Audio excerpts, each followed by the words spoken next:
Le patrimoine de chez moi, au clocher de la cathédrale Notre-Dame de Rodez. Nous sommes levés à l'aube, nous avons monté près de 400 marches dans l'intérieur de la cathédrale.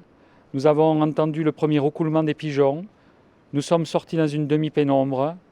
Nous sommes arrivés au sommet du clocher. La Vierge était encore nimbée par la pénombre. Elle n'était pas seule, elle était entourée de petites statues qui veillaient sur elle. Et nous avons attendu. Nous tournons. Au-dessus de moi, la Vierge à 87 mètres de haut. Nous, on est à quelques 80 mètres. C'est le point le plus haut de Rodez. Nous sommes sur le toit de Rodez. Le ciel, les étoiles, et nous attendons le soleil. Nous avions envie, avec vous, de partager ce moment privilégié, unique, de voir le soleil se lever depuis le sommet du clocher de la cathédrale Notre-Dame de Rodez. Donc, juste se taire et apprécier ce matin du monde.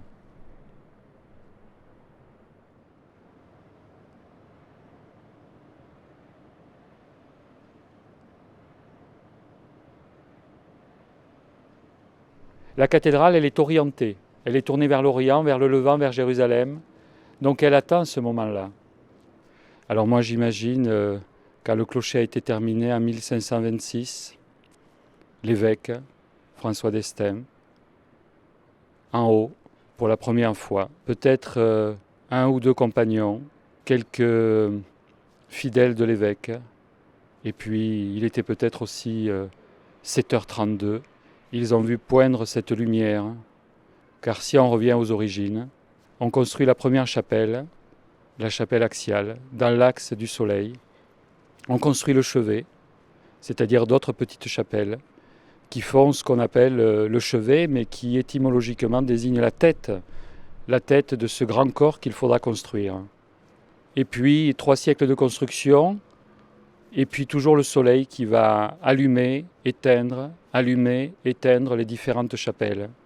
C'est le vitrail, c'est le début de l'art ogival, l'art gothique, où le soleil donc va transfigurer cette lumière, c'est-à-dire que la lumière du soleil traverse le vitrail, et cette lumière qui a traversé le vitrail est maintenant une lumière d'essence divine.